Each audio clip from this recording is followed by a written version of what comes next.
The Black Cat by Edgar Allan Poe. For the most wild yet more homely narrative which I am about to pen, I neither expect nor solicit belief. Mad indeed would I be to expect it.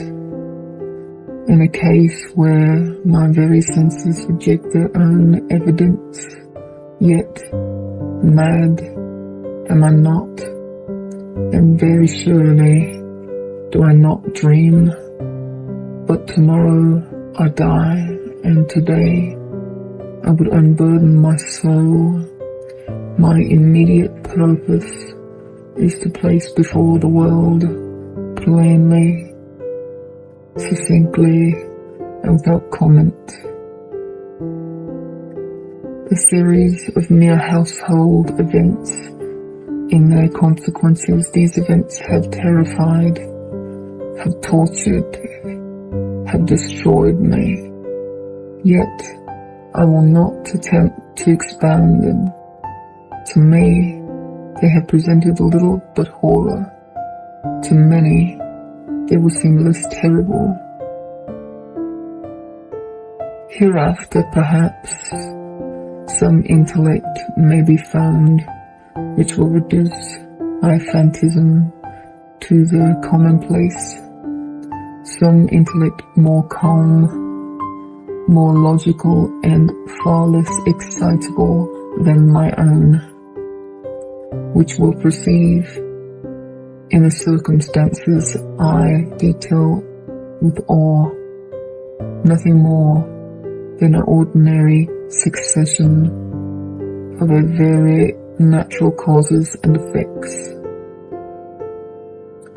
From my own fancy, I was noted for the dulness and humanity of my disposition, my tenderness of heart was even so conspicuous as to make me the jest of my companions. I was especially fond of animals, and was indulged by my parents with a great variety of pets.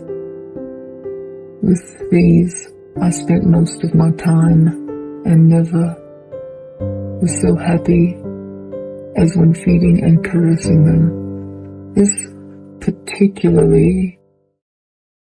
peculiarity, I can't talk, of character grew with my growth, and in my manhood I deceived from in one of my principal sources and pleasure. To those who have cherished an affection for the faithful and sagest dog, I need hardly be at the trouble of explaining the nature of the intensity of the gratification thus derivable. There is something in the unselfish and self-sacrificing love of a brute which goes directly to the heart of him who has been frequent occasion to test the paltry friendship and gossamer fidelity of mere man. I married early, and was happy to find in my wife a disposition not uncongenial with my own. Observing my particularity for domestic pets, she lost no opportunity of procuring those of the most agreeable kind. We had birds, goldfish, a fine dog, rabbits, a small monkey, and a cat.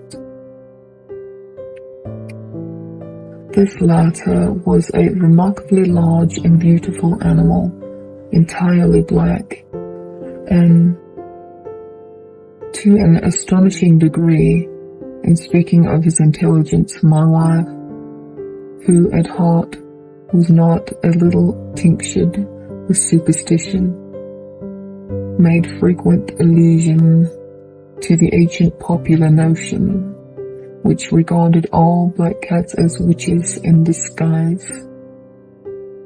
Not that she was ever serious upon this point, and I mention that matter at all, for no better reason than that it happens just now to be remembered. Pluto, this was the cat's name, was my favorite pet and playmate. I alone fed him and attended, and he attended me whenever I went about the house. It was even with difficulty that I could prevent him from following me through the streets. Our friendship lasted in this manner for several years, during which my general temperament and character, through the instrumentality of the friend impertinence, had I blushed to confess it, experienced a radical alteration for the worse. I grew day by day more moody, more irritable, more regardless of the feelings of others. I suffered myself to use intemperate language to my wife. At length, I even offered her personal violence. My pets, of course, were made to feel the change in my disposition. I not only neglected, but ill-used them.